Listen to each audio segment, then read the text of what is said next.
All right. We'll go ahead and get started. Good morning. Welcome to a special TransForce webinar titled Driver Safety and Savings. I'm Jeremy Raymer, founder of Driver Reach and Project 61, and I have the distinct honor of serving as today's moderator, as I'll be joined by a panel of three industry leaders who I'll introduce momentarily. Now, before we get started, I'd like to highlight just a few housekeeping items to make this webinar as helpful and engaging for you as possible. This panel discussion is being recorded. All registrants will receive the recording shortly after its conclusion. And we definitely want to see some audience engagement and encourage you to use the Q&A feature on your screen. And if you'd like to ask a question at any point throughout the conversation, you can do that in that Q&A feature.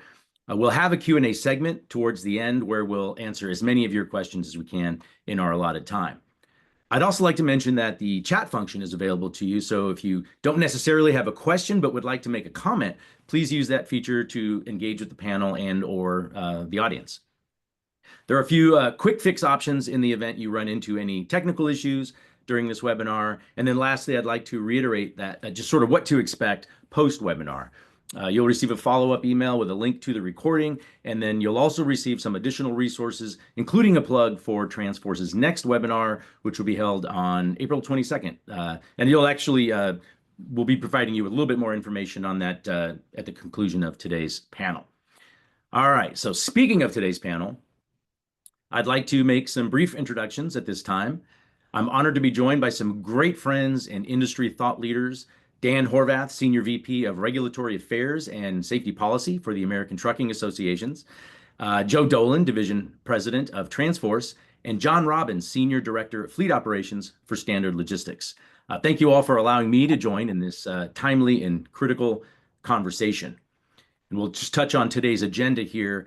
Our agenda will focus on the current regulatory environment we're operating in, and what changes, if any, we may see with the new administration. We'll also highlight the increasing role of technology in safety and compliance, especially against the backdrop of ever-increasing nuclear verdicts and settlements. And then finally, the importance of developing and nurturing strategic partnerships within the industry to really help mitigate that risk and ensure compliance.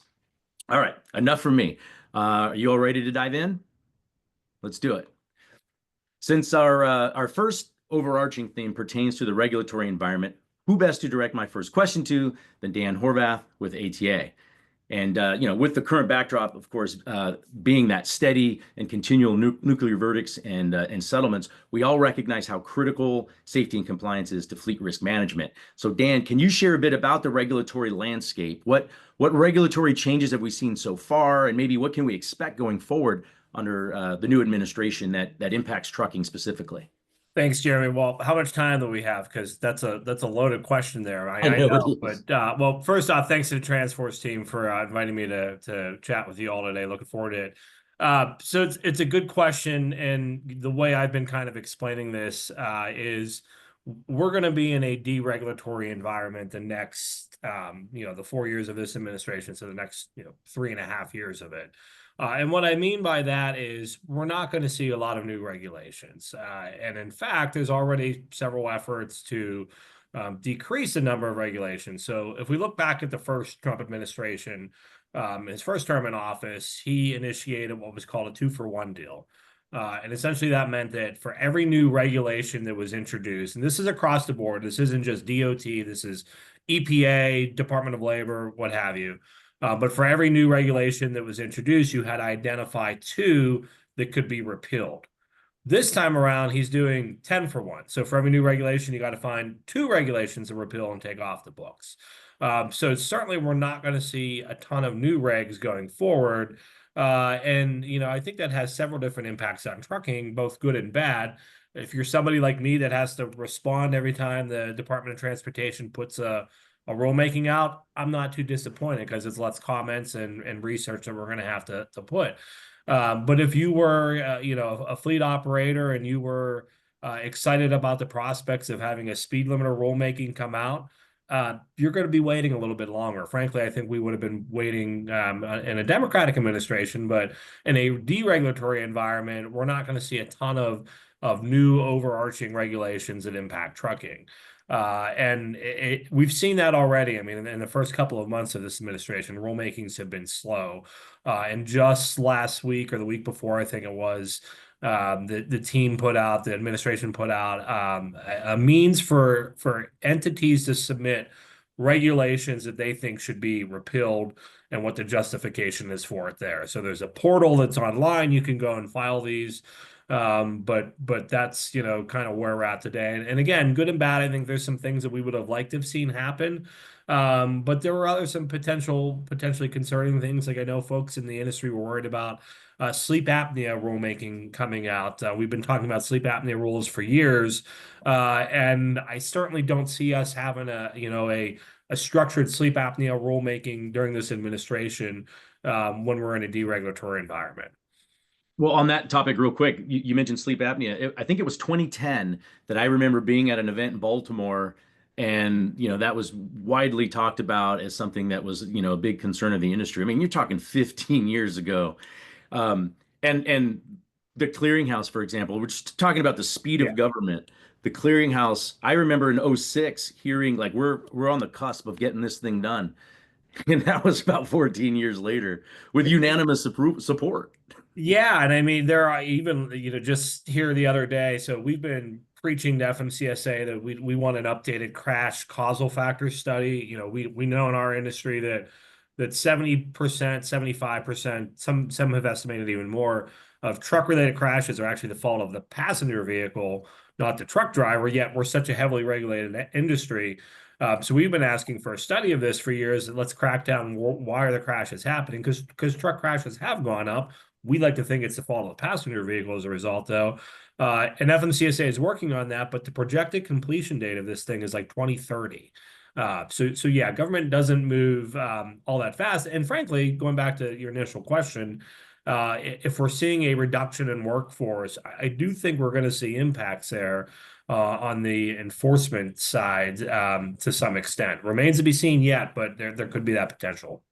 Well, and that's a concern, I would say, just especially given that backdrop of the nuclear verdicts that I mentioned. And can you let's touch on that because what are the types of cases that are driving those, and why is this continually worsening? Because it is not getting better. And in fact, I know ATRI, who put out a study in I think it was 2020 that highlighted the impact that it's had on the industry. They're going back to the drawing board and doing a new study because it's changed so dramatically since then.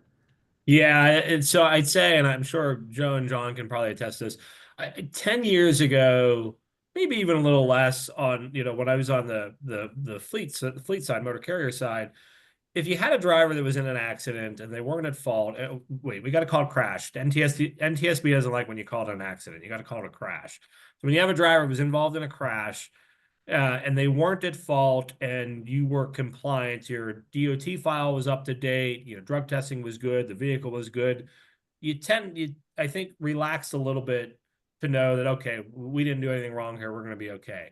Now you can have a perfect driver, a perfect truck, the best compliance department that you have, and the lawyers are going to come after you and say, well, what could you have done to go above and beyond the regulation? So, before saying, well, I followed the FMCSRs, now they're going to say, well, why didn't you implement a fatigue management program, or why aren't you doing follow-up training and concurrent training and safety meetings? And all these things have now come into the picture to where you can literally not have done anything wrong, and a lawyer is going to throw the book at you and talk about what you could have done. And that's scary. That's scary. Yeah, that's a scary condition to have to operate in. And so let's talk about how fleets can proactively reduce their exposure to that significant risk. And my viewpoint has always been there are sort of two types of risks or vulnerabilities, right? You have compliance risk and you have behavioral risk. And it's important to put processes in place to sort of reduce or eliminate these risks as much as possible. So I certainly want to get both John and Joe's input here. And maybe, John, we can start with you. Can you share some of the things that Standard Logistics is doing to minimize that risk, and how have you embedded compliance into your day-to-day operations? Yeah, so I like putting in those buckets, right? But from a compliance perspective, we've got a very robust vetting process prior to the driver coming on board. On top of that, when we're partnering with some of the companies like TransForce, we will, we really look to leverage that relationship and make sure that their process is great too. But I think from a behavioral perspective, I think we'll get a little more in detail later on, but use of the systems, use of predictive analytics, in driver behavior, and then tying it back to the training piece too. So making sure that you've got a robust training program in place, and you're documenting and making sure that every box is checked prior to that driver getting out to the fleet. Yeah, and from a compliance standpoint, and Joe, I'll ask you the same question here in a second, but from a compliance perspective, I feel like that's an area where you, especially when it comes to like driver hiring, driver qualification, that is an area where you have so much more control and can really put yourself in a really good position, especially when you're leveraging technology. I feel like, but Joe, I think it's important to get your input, as a leading driver staffing provider in the industry. That's my background too, prior to getting into technology. I know you're recruiting, you're qualifying, you're hiring drivers every day, all day. So I know all too well the importance of consistently and thoroughly vetting drivers. What are some of the things that TransForce is doing with regards to hiring drivers to mitigate the associated compliance risk? Thanks, Jeremy. And just like too, we have a very rigorous screening and qualification process, to a point where we have very high level of minimum standards, a lot stringent than what we see from our competitors and from a lot of trucking companies in the industry as well. It doesn't stop just there. I mean, after drivers are onboarded, we also go through orientation and additional safety training. Take safety very seriously here, but our reputation really relies on providing safe, qualified drivers. So in our safety department, we're very proud that we present our DOT recordable accident rate. And what that is like over the past 10 years, our company is at a 0.39 accidents per million miles, which is very good for the industry. So we're very proud of that. And we strive on our minimum standards. That's a really good statistic. I didn't know that, and I think it's a good point to make, because you're right. As a staffing company, especially, you really rely on that reputation, that it precedes you, right? And so from that perspective, that's a nice badge, and I know that goes hand in hand with that vetting process that you talk about. I do want to get into the behavioral risk side, but I'll wait until we transition to the next section, because I know that's where there's a lot more technology and AI in safety in that regard. But before we get there, I'm curious if you can just articulate just what's the real risk of non-compliance. I mean, and Dan, maybe you can share from your perspective what that risk really is to the carrier against this backdrop where we know there's decreased regulation and enforcement potentially, but also there's an increase in efforts to take the trucking company down at the knees. Yeah, I'll jump in there, Jeremy. I think, kind of to what I said earlier there, that we're in a world where when you're when you're in court, they're asking you, what did you do to go above and beyond? Mm-hmm. So if you're not complying at a minimum to what's required within the regulations, then you're done. I mean, for lack of a better kind of analogy there, they're gonna use it. I've heard it often, for instance, if we talk about like the crash preventability determination program that DOT created, it allows carriers to challenge crashes that are on their profile or on their record that they weren't at fault. Several times out here at ATA, somebody that comes forward and says, well, our driver wasn't at fault. I have dash cam footage that shows this. I submitted my request and they denied it because my driver had a suspended license or his med card was expired. How is that fair? Because the crash still wasn't my fault. And in the eyes of the attorneys, they'll say, well, if your driver wasn't compliant, then he or she wouldn't have been there in the first place and the crash would have never happened. So that's the analogy often when we're talking about this, which is, again, why it matters that you're hitting that baseline minimum and then going above and beyond. And Joe kind of hit on it there too. But for instance, when you bring a driver on board, you're required to run the motor vehicle record for the last 3 years, is it, I think. And that means that the driver is good the day you bring him or her on, but what happens after that point? And by regulation, you're only required to do the annual review.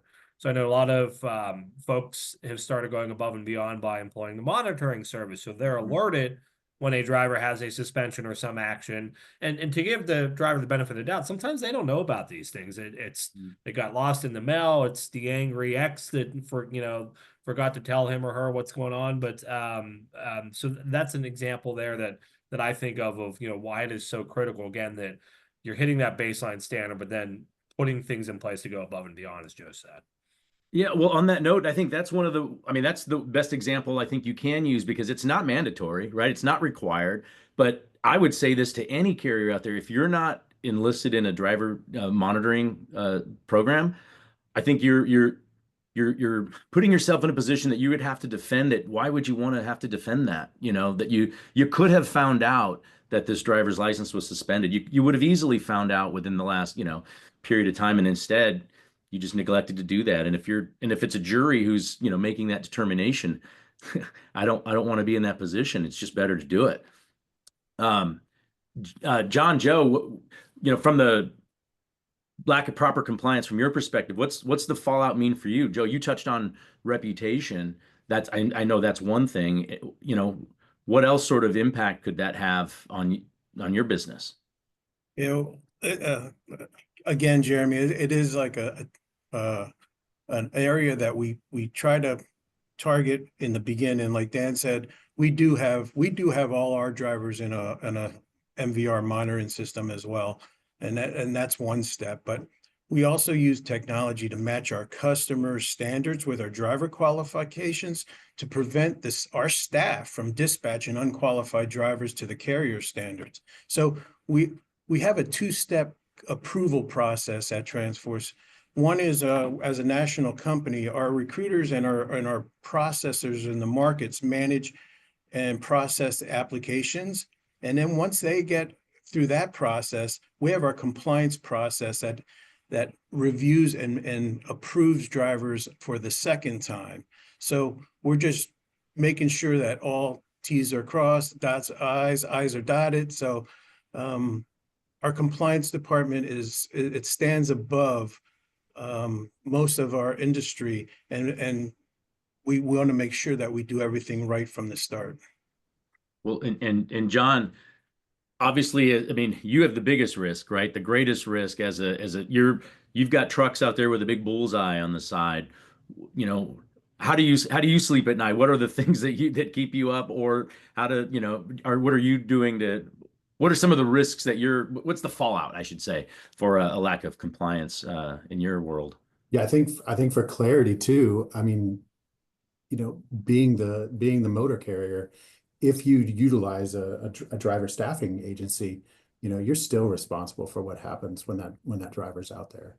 And so, developing that relationship and making sure you've got a really strong relationship, make sure there's trust there, make sure that you're vetting their processes, I think is really, really important. But the other pieces that we didn't talk about, we definitely do driver monitoring. I think it's a really low cost investment for what you get out of it. And then we do targeted training as well. So just to reduce that risk, we'll talk about some of the AI in the future, but that targeted training and that behavioral piece, making sure that you're addressing the issues as they come up, I think is really, really important. Yeah, well, and we can talk about some of that technology and AI and safety. And now it's probably a good segue to transition there. And while I think we can all agree that trucking has historically been deficient when it comes to technology, or at least behind other more progressive industries, we're definitely catching up, right? In many areas, including fleet safety, whether from recruiting, training to all the in-cab technology now available. So I'd like to unpack maybe how you're using some of this technology, including AI and automation, and how it's influencing safety outcomes for your operation. Perhaps this is a good place to talk about the opportunity to leverage this technology to address that behavioral risk that I referenced earlier. So I'll open it up to the group first, and maybe, I don't know, Dan, if this is an area to chime in, just because you see it from maybe a bigger picture in your role, what types of technologies are effective for improving safety, especially from a behavioral standpoint? Yeah, it's great question, Jeremy. And I think we're really at the forefront of a lot of great tech. And it's just kind of figuring out what works for the right fleets. And Even how do we incentivize some of the fleets? We're talking, on the heavy duty side with like automatic emergency braking. How do we get that standard on a new build versus a fleet having to choose to add that to their truck after they bought? On the driver's side, I mean, the one that I always think of when we talk about safety tech is camera monitoring. And this is like, throw the grenade in the room and walk away, because the folks have very, very different opinions on this, and drivers especially. And I feel for them in a lot of cases. I know a lot of fleets are deploying rather driver out or road only rather, not driver in. But I think we're starting to see a change in that to where they're also doing driver in. When you talk about legal actions and lawsuits, there's always that question if a crash happens and say you have a camera that only captures what's going down the road, the lawyers are going to try and poke holes and say, well, what was your driver doing that they didn't react fast enough to stop in time? Which I think is why folks have started leaning towards putting driver facing technology. And if there's any advice I ever give any fleet who's just debating doing this, it's you got to have driver buy-in on this. If you throw a camera in the truck one day and the driver gets in and looks and sees a camera looking down at them, they're going to be upset, rightfully so. I don't blame them. But if you explain to the driver why that's there, it's not somebody that's sitting in a room watching you 24/7 as you go down the road. It's there really to help him or her. I think that goes a long way. When I used to do driver safety meetings, I would often show dash videos for that very reason, to show drivers that this video helps save them or exonerate them.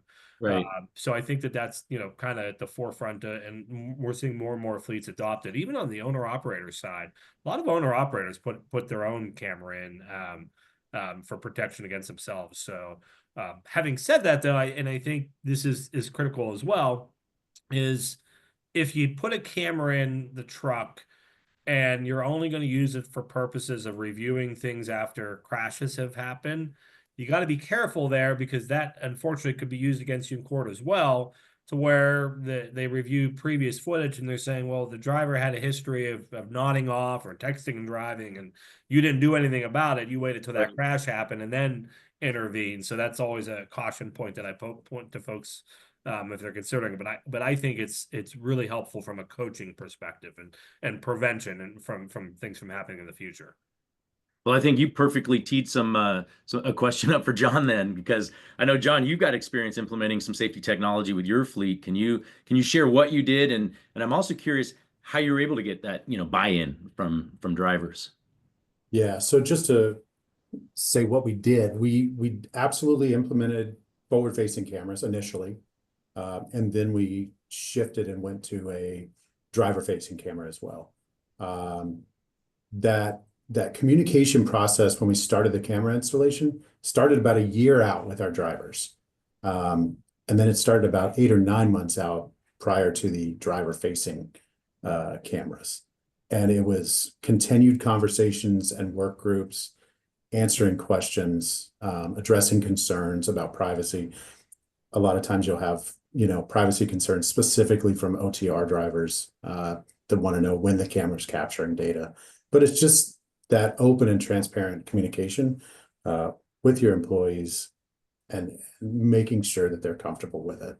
We saw very, very little turnover from our drivers due to cameras only as we pushed out the information. It was a pretty good experience. And I'd circle back to Dan's comment about the training. I mean, once you have the data that's coming in, it's imperative that you knock out the training from the items that you're identifying as deficiencies. Yeah, using that for coaching opportunities. So once you implemented that, did that sort of help you level up from a compliance and behavioral risk standpoint? Because you started coaching, I assume, right? We started coaching initially with the forward-facing cameras, and then it just took a whole other level when you turned on the driver-facing camera. So that coaching was implemented just for real-world results. I mean, I think we saw like a 30+%. It was a significant decrease in our DOT accident rating. Last year we finished up at a 0.008. So it had marked improvement for us. So I know that it's a really challenging time, right? It's been going on close to 3 years now. Making money in this environment is definitely not easy. Do anybody have any advice as far as like where fleets should start if they're trying to modernize sort of safety practices and mitigate risk with limited resources? Who wants to jump on that one? Dan, what do you think? I I'll mean, just say, it doesn't have to be, you don't have to implement every single proactive measure at once. You can take baby steps and initiatives to to move things forward on that. But as you do that, and just to beat a dead horse here, what John said, you got to have your driver buy-in. Make sure you're letting the drivers know what you're doing and why you're doing it, to help. So I mean, that's my advice there of implementing, and then really networking and talking with other folks in the industry about it. I mean, we're all competitors with each other from a safety standpoint. We're not, and there's a lot of shared information. And Jeremy, I know you've participated, and this is my shameless plug for ATA events, but you've participated and you hear and talk to folks there that are going through some of the same issues that you are, and understanding what worked, what doesn't work. So that's my advice from the front end. not shameless, by the way. I mean, genuinely, if you didn't say it, I was going to say the same thing. What an opportunity we have in this industry.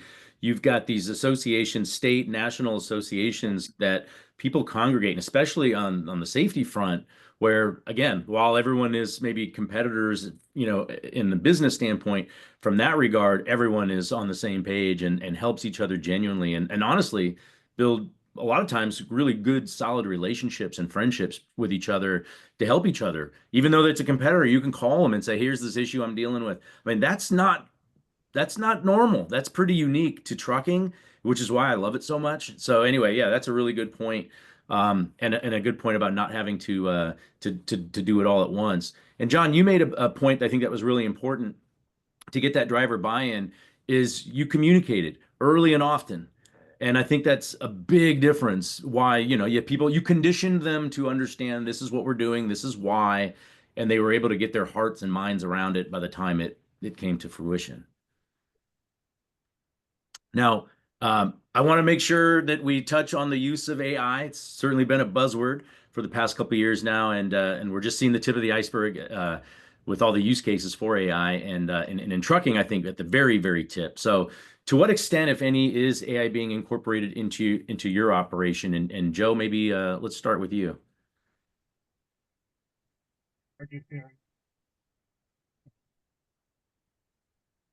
I did. You Here we lose, go. Joe, your volume. Can you hear me all right? Oh, now we can perfect. hear you. Okay, sorry about that. I would say, the largest target area for AI with TransForce is in recruiting and candidate sourcing. Over the years, we collect driver information into a database, and right now we got about 2 million CDL holders in our database. So we use AI platforms to scan our databases and find candidates for by job descriptions and qualifications. So that it's very effective on finding the right candidates for our customers. And then I would say on the compliance side, we also use AI platforms to notify upcoming compliance deadlines, expiring certifications for our active drivers.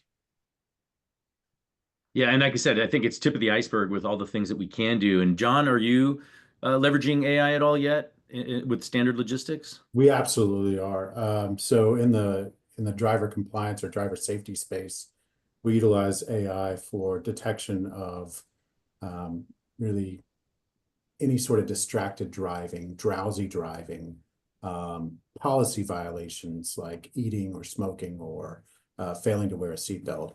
So we're utilizing AI today.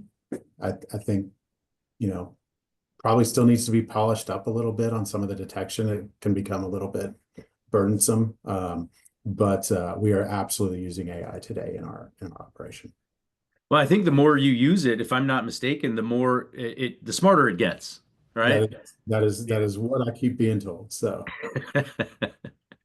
So, all right, well, let's move on to the final segment where we discuss the importance of developing strategic partnerships.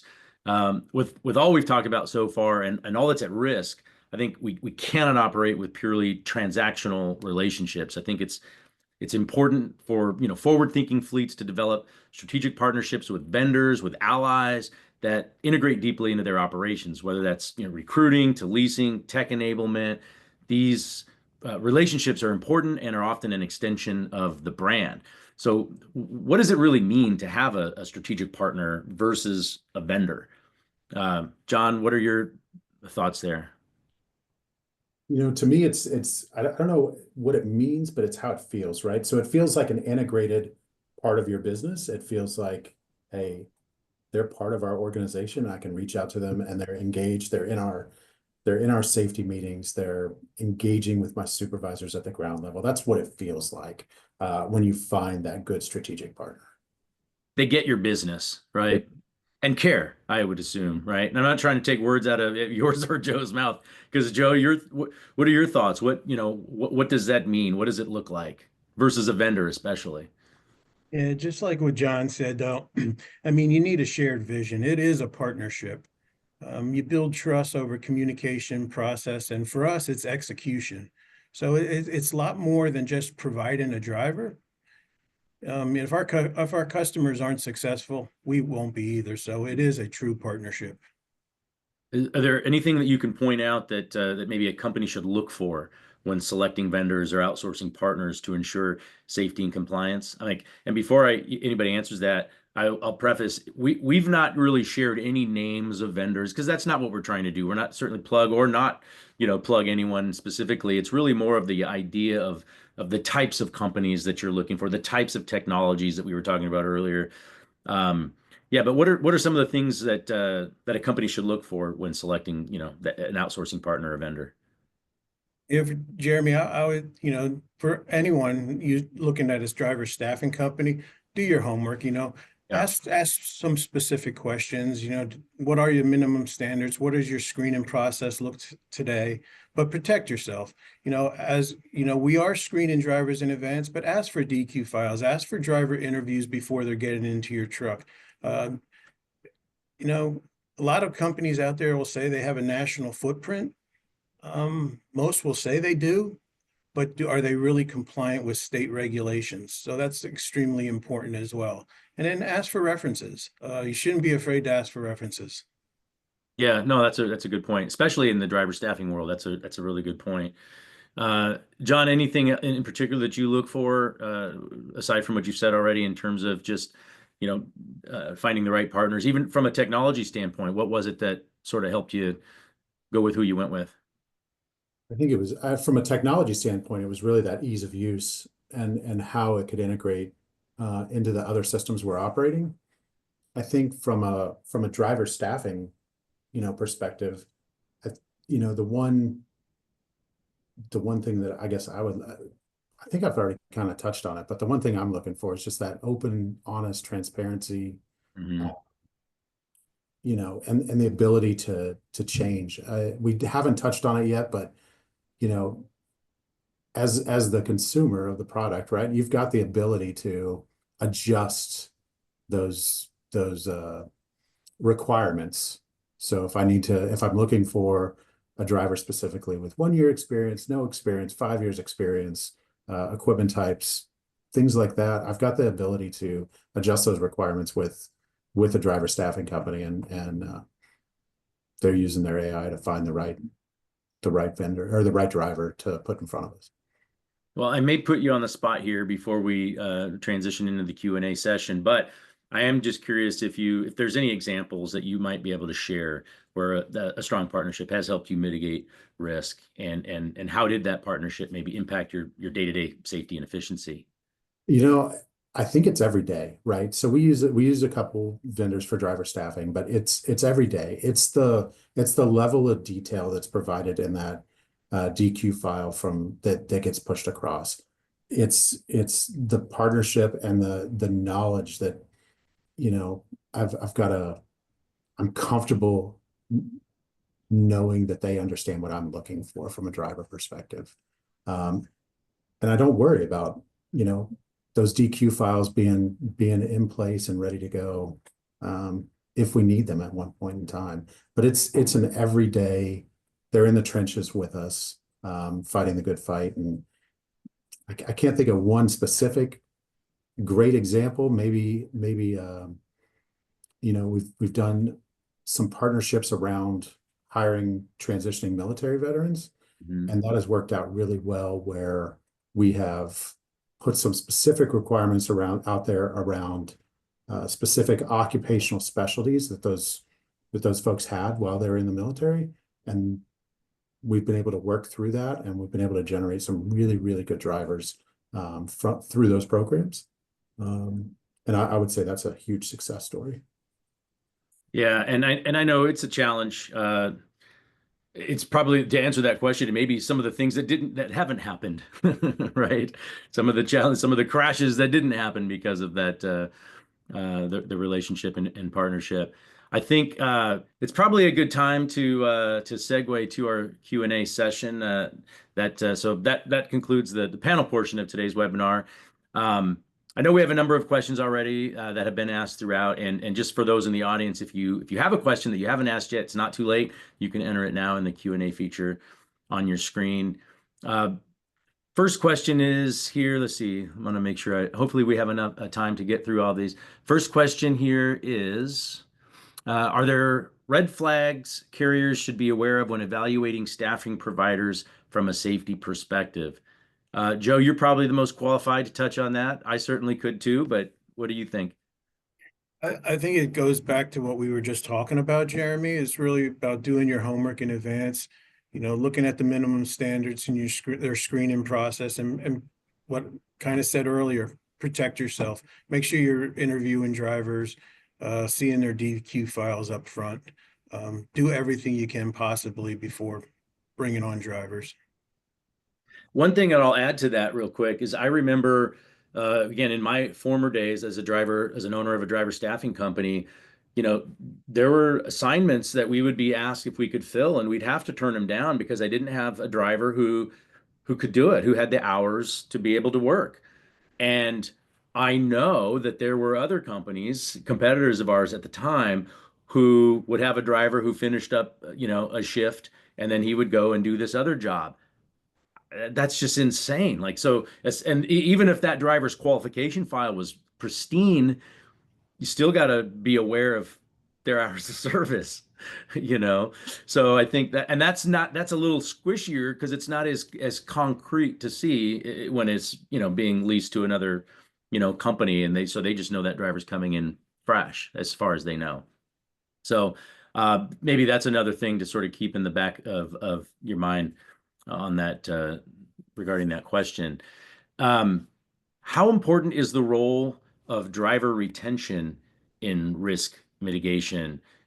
John, what are your thoughts on that since as a employer? I think driver retention is the key to a lot of things, but definitely the first big step in reducing risk. It's a fight that everybody's fighting, but maintaining that continuity of training over time, and building that relationship with your drivers versus having a constant churn, I think absolutely reduces your risk. Yeah, I agree. I mean, having to train, what you have. If you can train them, coach them, if they're malleable to your processes, and I think that's definitely a preference. Let's see, John, here's a question. Looks like it's to you. John, do you have your own safety department, or do you have safety person that his only job is safety, or is he in charge of 2 or 3 departments? We have our own safety department, so it's staffed. We have 4 people in that department. Okay. And so it's a dedicated department. Fleet size? We've got about 450 drivers. Okay. Yeah, you need that. You can't, that's not something where somebody's wearing multiple hats. It's I think it's far too important. I don't know what that cutoff is in terms of, but it's certainly below 400 and change. Another question here is, and this is, I mean, I'm not sure, this looks like one maybe for Dan because it's talking about cannabis. I wound up with a driver that had cannabis in his system. However, I know that it is legal now, unsure where we stand as an employer. That's a softball, Dan. Yeah. So I will preface, and my ETA legal team will probably appreciate this. I'm not a lawyer, and I'm not able to give legal advice in any way, shape, or form. And obviously, there's probably more details are missing here. But remember, if it's a CDL driver, and regardless of where they live in the country, they are federally regulated by DOT, and therefore they are prohibited from using controlled substances, of which marijuana would be included. So they're prohibited regardless of the legal status. If it's a non-CDL, it's a little bit different of a story. For CDL purposes, they would be prohibited. So I think it's a shame because, and I talk about this often, there's just so much bad information out there about what drivers can and cannot do in lieu of state legalization, in lieu of the DEA trying to change marijuana classification around. And I just think bad information trickles down. But yeah, regardless of where you live, if you're a CDL holder, you're federally regulated and prohibited. Yeah, and I guess unless or until we have a way to detect it, just like we do today with alcohol use, then it's going to remain that way, I would expect. Yep. And just a quick follow-up, because I know that some of our friends that are joining us today are managing or trying to manage multiple departments, wearing a lot of hats. What options would a company who is under-resourced in a safety department, what sort of options do they have to bolster their safety program? I mean, I know, just real quick, I know we touched on this a little bit when we talked about the networking opportunities that exist within associations, state, local, national, et cetera. Any other thoughts on what options a company has who's under-resourced? Yeah, I mean, I could take that Yeah, one. go with Joe. Yeah, I mean, for companies that are understaffed and resources, we actually have a solution for that as well, for you to outsource that department to us. And we would handle everything from driver hiring to managing drivers, for the payroll, for insurance, for benefits.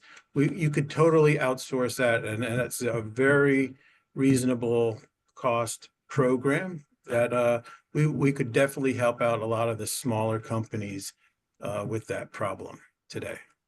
Yeah, that's a really good point. I didn't think of that, Joe. I'm glad you brought that up. I think that's a really good service for companies who especially are either understaffed, under-resourced, and don't have the expertise necessary. Because obviously, at the end of the day, it's really critical, as we were talking about the backdrop that we're operating in.